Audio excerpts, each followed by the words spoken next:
E agora vamos direto à política do dia.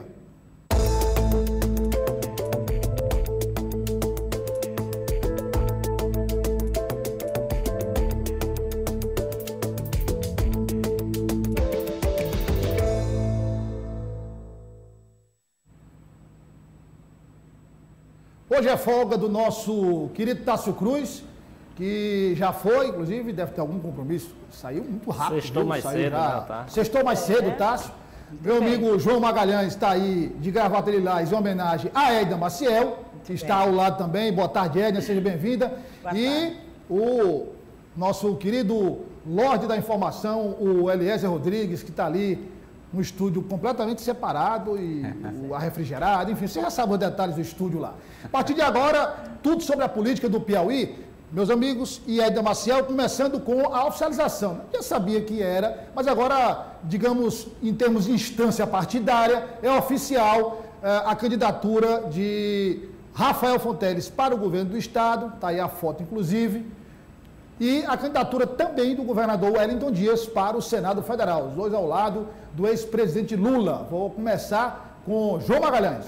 Uma estratégia que o Wellington Dias já vinha desenhando e, de fato, a palavra dele se sobrepôs, né, ao entendimento do partido. Dia 31 de março deste ano, o Wellington Dias e Rafael Fonteles se afastam dos cargos que ocupam, né, para efeito de desincompatibilização, para concorrer às eleições de outubro, e no mesmo dia fazem aí o lançamento oficial às pré-candidaturas de Rafael Fonteles ao Palácio de Karnak e de Wellington Dias ao Senado. Essa data foi escolhida dentro de uma discussão que envolve todo o cenário político nacional, inclusive o Partido dos Trabalhadores também quer que outros candidatos a governadores de outros estados também aproveitem esse dia para fazer lançamentos oficiais, porque vai juntar todo mundo aí, vai juntar o pré-candidato a presidente Luiz Inácio Lula da Silva, que poderá participar desses eventos de forma remota. Enfim, é uma data que já foi definida. A gente teve então, no dia 5 de fevereiro, a oposição lançando Silvio Mendes ao Palácio de Karnak, e agora no dia 31 de março, a base aliada do governo Wellington Dias também faz a mesma festividade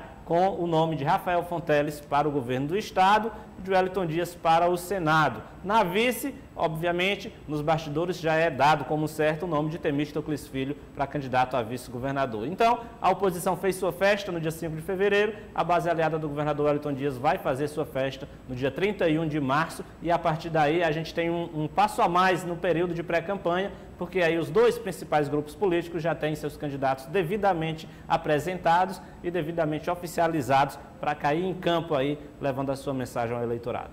Edna, é só dia 31 que vão apresentar, que vão se desincompatibilizar, dia 31 de março. Mas aí a base governista, depois do evento da oposição, a base governista já tratando de ocupar também seus espaços, porque a partir de agora a disputa pelos espaços, disputa por qualquer espaço, né? Quer dizer, todos os espaços ocupados são válidos, né? É grande, a correria é grande, a gente fala das datas oficiais, mas se sabe, né, Douglas, que todos já estão se movimentando aí para lançarem os nomes, cada um, tanto a oposição como a base governista, e tem que correr atrás mesmo, né, Douglas? A oposição está correndo atrás do que poderia ser um prejuízo. O nome de Rafael Fonteles já foi como pré-candidato, né? Já foi lançado, todos já sabem do que envolveu aí a decisão para que o governador Wellington Dias vá mesmo se descompatibilizar para concorrer ao Senado, e o nome do ex-presidente Lula já está aí há algum tempo.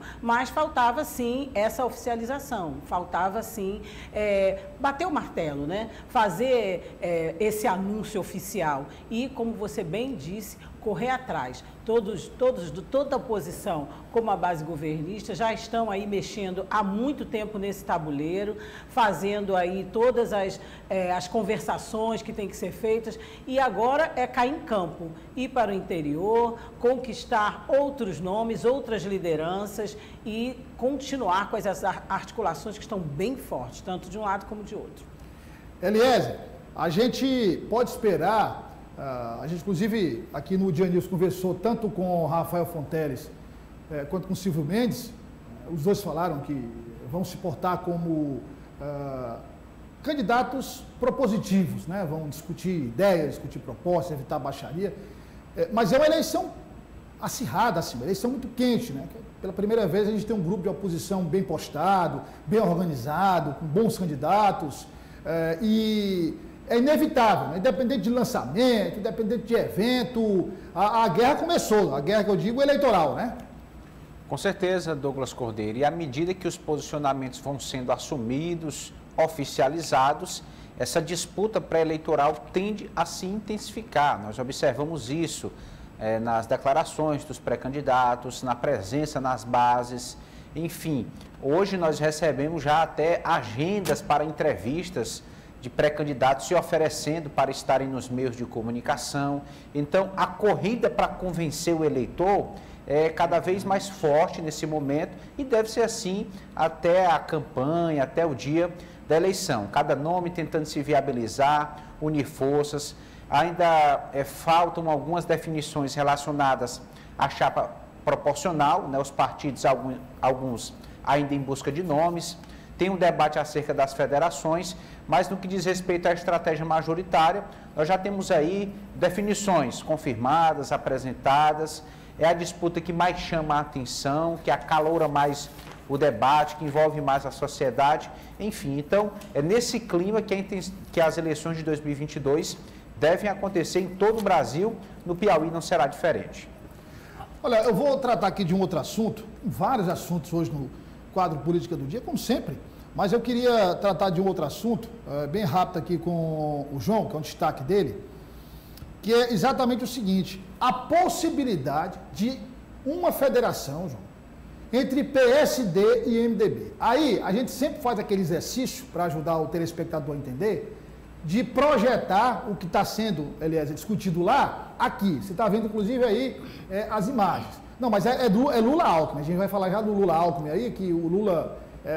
isso aí é uma parceria já fechada, né, João? Isso não tem mais o que discutir. Isso, nos bastidores é dado como certo. Inclusive, uma reportagem nacional divulgou que o ex-presidente Lula conversou com o segmento vinculado ao agronegócio, né, os grandes produtores, e o presidente Lula declarou de fato que quer Alckmin como seu vice e no PSD. Aí seria a novidade, porque Geraldo Alckmin está sendo cortejado pelo PSB, tem também uma discussão com o PV, com Solidariedade, e o ex-presidente Lula tem falado no PSD, o que de certa forma joga um balde de água fria naquele relacionamento lá com o PSB, porque de fato Geraldo Alckmin era esperado no PSB, e o ex-presidente Lula falando agora de Geraldo Alckmin com o sendo seu candidato a vice, filiado ao PSD de Kassab, e mais, dizendo que Alckmin será, vamos dizer assim, o responsável por dialogar com os representantes do agronegócio, que é aquele grupo de grandes empresários vinculado à produção agrícola e que sempre demonstrou uma certa resistência ao nome do ex-presidente Lula. Então, bastante experiente, Lula quer botar Geraldo Alckmin para conversar com esse segmento e, claro, tentar construir pontes, né, tentar construir interlocução junto ao segmento do empresariado, que é importante para a economia do país. Então, a novidade ficaria exatamente por conta disso. Lula quer Alckmin como vice, mas agora no PSD e não mais no PSB, como vinha sendo articulado nas últimas semanas. E se o ex-presidente Lula mudou a sigla, ou seja, tirou o B e colocou o D, é porque deve ter muito problema com o PSB, muitos impasses, não é por outro motivo. É simplesmente as candidaturas estaduais. Exatamente, principalmente em São Paulo. Para quem tem acompanhado as discussões, o PT... O nó está em São Paulo, né? Exatamente. O PT tem pré-candidato a governador de São Paulo, que é Fernando Haddad, que lidera lá as pesquisas, e o PSB também tem, com Márcio França. Em saindo uma federação PT e PSB, os dois não poderão ser candidatos. Vai ter que escolher um, e ninguém quer ceder. O PT não quer ceder, não quer retirar a candidatura de Haddad. E o PSB também não quer tirar a candidatura de Márcio França. O problema foi resolvido em Pernambuco, foi resolvido em outros estados, mas São Paulo, que é o estado mais importante do Brasil, possui aí, obviamente, grande responsável pela economia do país. Portanto, todo partido que quer governar São Paulo apresenta aí um impasse entre PT e PSB, e isso pode repercutir em todo o país, inclusive ameaçando a federação entre PT e PSB. Agora, se o Geraldo Alckmin, o ex-governador de São Paulo, realmente se filiar ao PSD, para Júlio César, deputado federal, e Georgiano Neto, que já são da base governista, o Geraldo Alckmin, Edna Maciel e Lula, para eles é uma maravilha, né? É céu de brigadeiro, né? Com certeza. Exatamente. Diga, João. Não, fica todo mundo junto e misturado. Não tem problema. Lembrar, não tem problema nenhum, né? Não, aliás. Lembrar que o PSD deve indicar a primeira suplência do senador Wellington. Né? Isso. Em caso de vitória de um presidente do PT, o governador Wellington é lembrado como um potencial ministro. Aí o casamento ficaria bem consolidado. Aí assumiria logo no começo, dos 8 anos aí. Enfim. Bom, por falar em PSD, tem uma foto aí, a Jéssica informou aqui, tem uma foto, vamos colocar aí, Jéssica, na tela, a foto, olha aí, a foto do deputado estadual georgiano do PSD e o senador Marcelo Castro. João Magalhães. É uma reunião que vai acontecer neste final de semana, porque ontem à tarde surgiu a seguinte informação: PSD e MDB, aí não é federação, tá certo? É apenas uma articulação aqui no Piauí que pode fazer com que os dois partidos façam aí uma espécie de fusão, uma aliança informal. Como é que seria? Todo mundo que é do PSD e do MDB se filiariam ao MDB para concorrer à Assembleia Legislativa e ao PSD para concorrer à Câmara Federal. Então, todos os pré-candidatos a deputados estaduais desse grupo, inclusive do grupo do deputado Georgiano Neto, aí entra o Dr. Hélio, entra o Coronel Carlos Augusto, se filiariam ao MDB e para disputar a Câmara Federal, Castro Neto, Marcos Aurélio, todo mundo vinha para o PSD. O próprio deputado Júlio César permanecia no PSD. Isso seria uma forma de tentar, já que a nova legislação impõe, que as chapas se tornem competitivas, porque realmente não está fácil preencher esse quebra-cabeça. Os partidos, para eleger deputados estaduais, a gente sabe que o quociente eleitoral é muito alto. Quem quiser conquistar, por exemplo, 10 cadeiras, precisa ter no mínimo aí 600, 700 mil votos. Então seria uma espécie de aliança informal. Quem é do MDB e do PSD que quer concorrer à Assembleia Legislativa, vai para o MDB. Quem é do PMDB e do PSD que quer concorrer a uma vaga na Câmara Federal, vai para o PSD. Amanhã, Marcelo Castro, Júlio César, Georgiano Neto, deputado Temístocles, enfim, todo mundo vai se reunir para ver se realmente essa possibilidade é viável ou não. Se for viável, é uma mudança aí no time do governador Wellington Dias, porque no caso o MDB sairia com a chapa muito forte para deputado estadual e o PSD muito forte para a Câmara Federal. Há apenas uma possibilidade de impasse, porque de fato a Câmara Federal, como a gente sabe, ela é buscada por todos os partidos, porque é ela quem define, né, a questão do fundo partidário, fundo eleitoral. Então o MDB tem uma certa resistência em abrir mão dos seus pré-candidatos a deputado federal. Mas se na calculadora for um cálculo viável, é claro que todo mundo quer salvar sua pele e vai ser obrigado a fazer isso. Gente. Edna Maciel, eu vou já com o Eliezer, que o Eliezer, eu vou só rápido aqui, Eliezer, com o Edna. Edna, mas assim, a gente conversa com todos os políticos e eles sempre dizem, olha, está difícil, o prazo está muito curto, isso é muito complicado, mas na hora H todo mundo mexe direitinho no tabuleiro, né, Edna? Ora, todo mundo se ajeita no bom sentido. E o João usou a expressão calculadora, e é cálculo mesmo, né, João? Eu acho que até o eleitor fica confuso diante de tanta conta, sigla, mudança. Essa questão da federação, ela veio sim deixar muita gente de cabeça quente e fazendo contas na ponta do lápis e vendo realmente quantos poderão eleger, se o seu partido vai se favorecer ou não. Todo mundo diz aí que o pessoal da esquerda se movimentando e dizendo que vão ter mais chances nessa coligação aí que envolve os partidos de esquerda, mas a conta ainda está sendo feita na ponta do lápis. Nem todo mundo ganha, né, com a antiga, esse jeitinho novo de coligação, né? As federações, elas vão dar muita dor de cabeça e vão ajudar alguns dos parlamentares, alguns dos deputados, algumas lideranças, mas também vai deixar muita gente aí preocupado, de cabeça quente, porque muito partido está pensando que pode perder com essa questão da federação. Aliás, você pode ficar à vontade, eu só quero colocar uma questão para você comentar e você fica à vontade para falar. Agora, aliás, juntando as peças aqui, porque todo mundo diz que o MDB, ninguém quer ir para o MDB, né, aliás? Ninguém quer ir porque todo mundo diz que o MDB é difícil, que o sarrafo é lá em cima, ou seja, o coeficiente é muito alto. Tanto é que o deputado Henrique Pires está insatisfeito e tal. Aí, você lembra que naquela entrevista aqui do presidente da Assembleia, ele disse assim, olha, quando eu falei na questão do deputado Henrique Pires, ele disse, olha, do jeito que está, a gente vai eleger a mesma quantidade de deputados estaduais. Mas se chegarem alguns deputados de mandato, a gente faz de 10 ou mais. Agora, com essa informação do João, faz sentido o que o deputado disse aqui, né, Elias? Com certeza, é uma estratégia para o fortalecimento do MDB. É realmente algo que, se formalizado, vai provocar uma grande mudança nessa disputa para deputado estadual e federal. Agora, ouvindo o João Magalhães aí sobre essa informação de uma aliança informal para essa disputa proporcional entre PSD e MDB, eu tive aqui uma reflexão, acredito que os colegas podem ter uma percepção parecida. As federações, elas foram criadas com o argumento de fortalecer os partidos, né? Tentar reduzir as chamadas siglas de aluguel, fortalecer, dar mais espaço aos partidos mais consolidados e assim enxugar o número de partidos no Brasil em nome da governabilidade. Agora, quando a gente se depara com articulações desse tipo, nós percebemos que os partidos não estão sendo fortalecidos.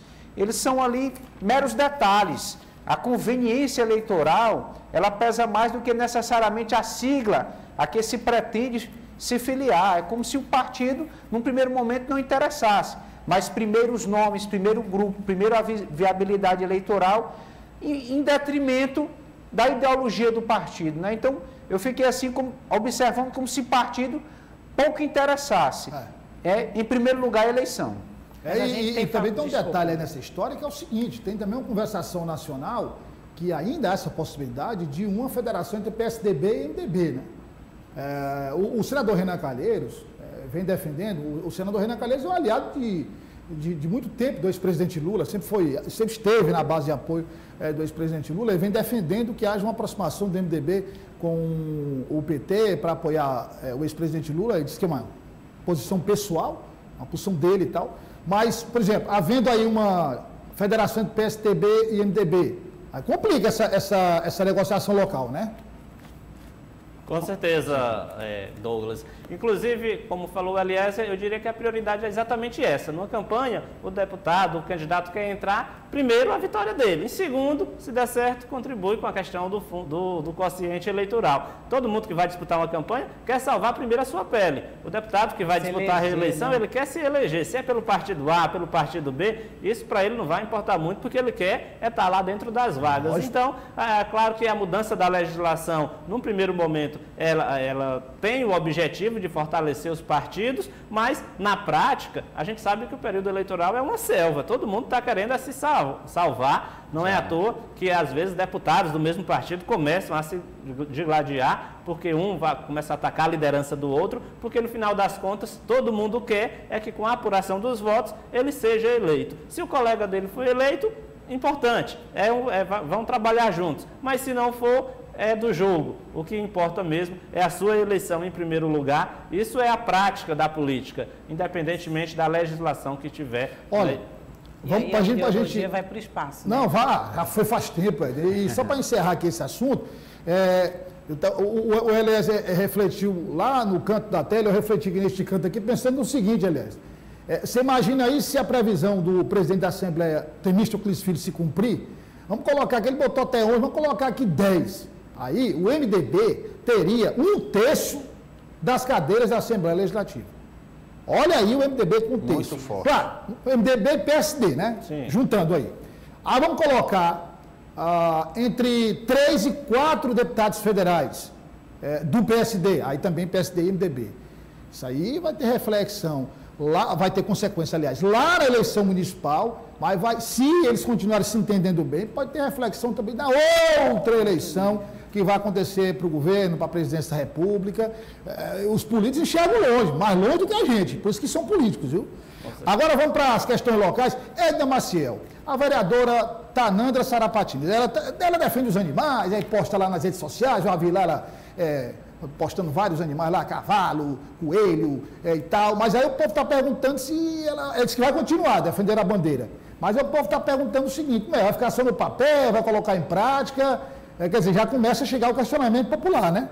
Exato, a vereadora levanta essa bandeira já há muito tempo, tivemos alguns temas polêmicos aí, né? Um deles podemos citar um dos mais recentes na época da Expoap, enfim, ela está levantando a bandeira, sempre uma bandeira que é conhecida de todos e abraçada por muitos de nós, que é a questão dos animais, né?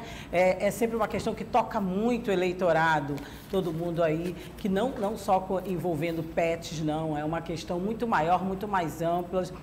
que defende os animais de uma forma geral. Só que a gente sabe e acompanha esse trabalho novo da Tanandra Sarapatinhas como política, né? Como uma pessoa como uma representante, como uma parlamentar. E essa é a bandeira dela, mais forte e a mais vista. Então, é claro, ela posta muito, a internet hoje em dia a gente sabe que é a que dá visibilidade a todos, inclusive aos políticos. E ela postou aí a abertura dos trabalhos, né?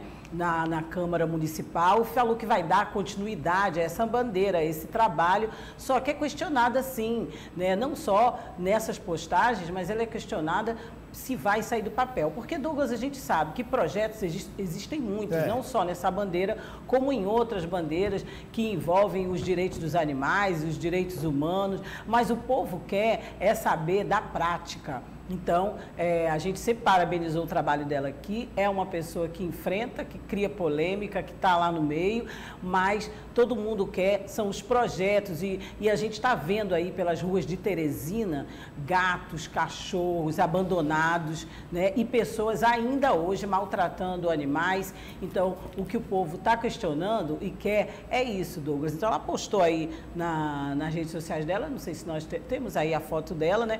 E ela já falou. Eu espero mais uma vez contar com o apoio de vocês, espero nesse próximo ano, por meio das políticas públicas, ela colocar a voz dela, dar continuidade à vez e à voz. Mas, Douglas, e vocês não sei se concordam comigo, a causa é muito boa, mas a população agora quer e pede que tenha mais prática, projetos que sejam colocados aí em prática para a proteção dos animais e outras bandeiras que a vereadora deve apresentar. Olha, vamos estar preparada aí a fala do vice-prefeito de Teresina, Robert Rios, que inclusive é manchete hoje do Jornal Dia, já esteve também, mas já foi manchete também do portaldia.com, a gente já repercutiu muito, mas ele falando sobre o assunto, porque ali foi uma fala dele, quando ele foi questionado sobre o processo de impeachment, foi protocolado, pedido de impeachment, foi protocolado na Câmara, e aí já está no ponto a fala dele, vamos acompanhar. Impossível. Se tivesse o impeachment prefeito, quem assume é o Robert Rios. Quem diabo quer que o Robert Rios seja prefeito? Você acha que esse povo me aguenta? Se não está aguentando outra pessoa, vai aguentar Robert Rios? João Magalhães, você viu aí, foi curto e grosso. Né? Foi, agora é interessante como ele, de certa forma, menospreza, né, o doutor Pessoa. Pois é, não deixa de ter, se o povo não está aguentando nem o doutor Pessoa, faltou dizer assim, não está aguentando nem o doutor Pessoa, que é fraco, imagina um Robert Rios, que tem um jeito diferente de tratar, a gente sabe, o jeito peculiar do vice-prefeito Robert Rios de tratar todas as questões da administração, inclusive de tratar a própria imprensa e repercutir os fatos sempre do seu jeito realmente bastante peculiar. Então, eu acho interessante porque, de fato, ele menospreza, vamos dizer assim, a capacidade do doutor Pessoa ao afirmar que a população não está conseguindo aguentar nem o doutor Pessoa, imagina o modelo Robert Rios de gerir a coisa pública. Éder Maciel. Agora, vê o que está inserida nas entrelinhas dessa frase, né? O povo não consegue aguentar. Quando o vice-prefeito, né? Ou seja, que a gente pensa que o vice-prefeito, mesmo que tendo opiniões diversas, sendo de outro partido, normalmente o vice-prefeito acompanha o prefeito, né? Pelo menos é uma gestão só, né? Então, quando você vê um vice-prefeito fazer esse tipo de colocação, é porque a gestão está mesmo desastrosa, está mesmo causando consequências negativas, e por isso a gente vê os números aí da impopularidade do doutor Pessoa. Eliezer, a declaração teve, claro, o objetivo de fazer uma espécie de contraponto ao grupo que protocolou o pedido, mas, como disse o João e a Edna, qualquer pessoa com mínimo de entendimento sabe que a interpretação final termina sendo negativa para o prefeito. Exatamente, Douglas. Eu fico muito preocupado e lamento a forma como o prefeito, doutor Pessoa, e agora o vice, respondem sobre os questionamentos relacionados ao pedido de impeachment. Nós mostramos aqui outro dia, quando questionado sobre o assunto, o doutor Pessoa tentou descredibilizar a carreira, a história do professor Washington Bonfim. Ele não rebateu os pontos principais do pedido de impeachment. E agora, o vice-prefeito Robert Rios reage com um tom debochado até, subestima o prefeito, se coloca numa situação vexatória até, mas também não responde aos 4 pontos principais que embasam o pedido de impeachment. Se estão preparados, se entendem de gestão, então provem que não há crime de responsabilidade naquilo que está sendo apontado no processo protocolado na Câmara. E não fiquem com esse tipo de resposta desviada, com outros sentidos. Enfim, é uma situação que se vê a fragilidade dos gestores. Não tem sequer a condição de responder a acusações que estão formalmente protocoladas no Parlamento. E aí a questão mais da fumaça, né? A fumaça ali e tal, mas a essência mesmo não é tratada, né? Exatamente. E até agora, falando em essência também, não se sabe que pé está essa história na Câmara Municipal também, né? O vereador Dudu disse naquele dia que nunca recebeu nada.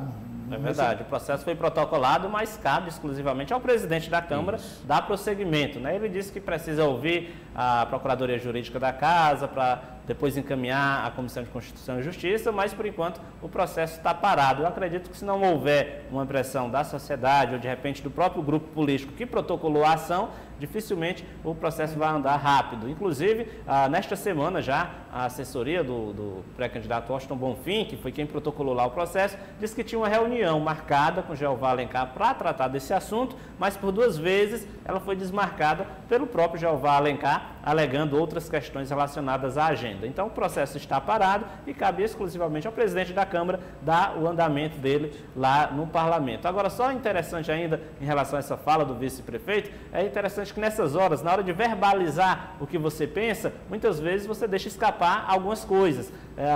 Aconteceu com o doutor Pessoa, quando falou, no caso de Washington Bonfim, lá em relação à cidade de Timon, né?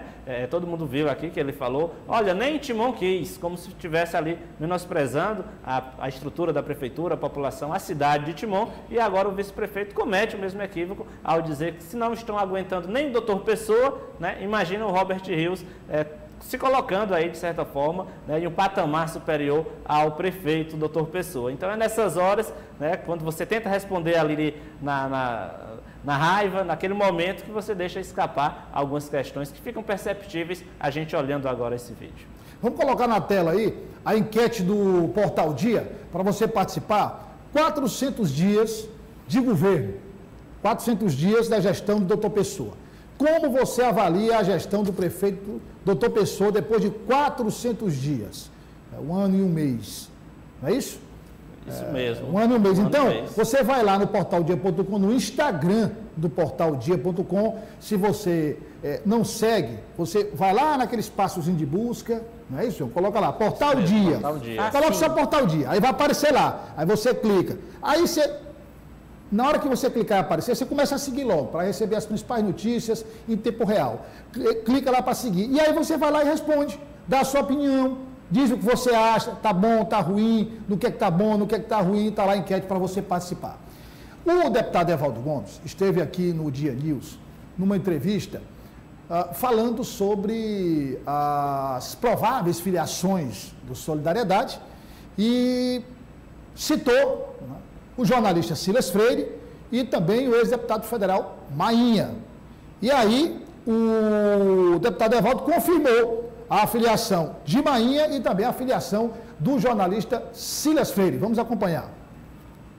O que nós estamos aguardando nesse momento é um entendimento com o Paulinho, o deputado Paulinho, presidente do Solidariedade Nacional, para que ele possa estar aqui na quarta-feira. O que está dependendo no momento agora essa questão da agenda. Mas ontem nós tivemos uma reunião, além de outros nomes que irão compor a chapa de deputado federal, nós estivemos também com o Silas Freire e o Mainha. E essa conversa se chegou no entendimento para que possa ser concretizada a filiação na quarta-feira. Isso depende muito exclusivamente do presidente nacional. Por que ele deveria estar presente? O estatuto obriga, deputado?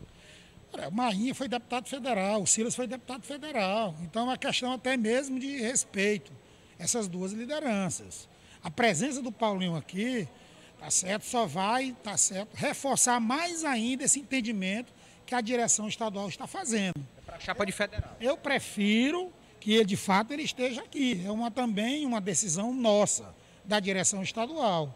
A decisão tomada com a direção estadual, que o Paulinho é importante, está presente na filiação de 2 lideranças, tá certo, de peso, que já foram deputado federal aqui no Piauí.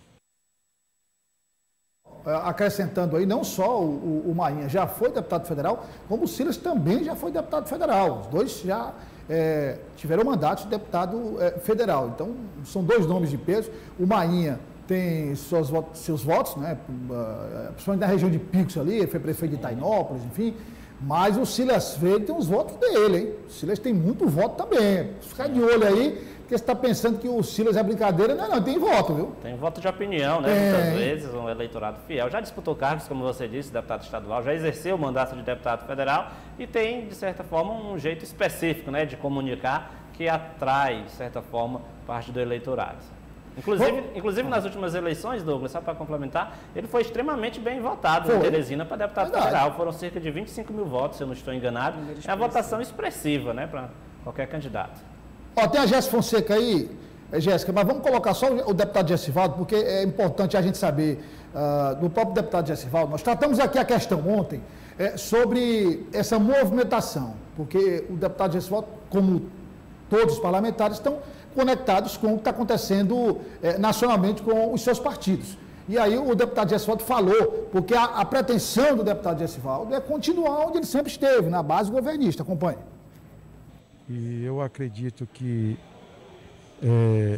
essa construção do republicano, ela vai se dar de uma forma natural, sem ter preocupação. Eu acredito que todo o processo eleitoral, independente de coligação ou chapa, sempre tem um pouco de tensão antes da formalização, mas dentro da normalidade essa chapa vai ser formada e eu tenho certeza que o republicano vai sair vitorioso aqui no estado do Piauí. A intenção é permanecer na base do governador? Olha, nós estamos aqui compondo a base do governador, estamos conversando aqui, sempre eu dizendo que eu acredito aqui na vinda do Flávio, do pai, do filho, e acredito na construção dessa chapa e continuo acreditando nela. E o deputado Gessivaldo, eu conversei com ele ontem, ele está articulando junto com o deputado federal Flávio Nogueira a formação dessa chapa, que o republicano deixou os diretórios à vontade para montar as suas chapas. Lembrar, Douglas, que o republicanos pode indicar o vice de Bolsonaro. Pois é, aí se indicar o vice, aliás, pronto, aí foi por água abaixo a articulação, né? Na verdade, o que está decidido, segundo o deputado Gessivaldo, era não formar nenhuma federação para não atrapalhar as articulações. Mas como o Eliezer falou aí, se tiver o vice de Bolsonaro, aí não tem mais o que articular. Gente, bom final de semana. João Magalhães, Éder Maciel, Eliezer Rodrigues. A gente retorna na segunda-feira. Obrigado pela presença de todos. Boa tarde. Boa tarde. Na segunda-feira tem mais Política do Dia.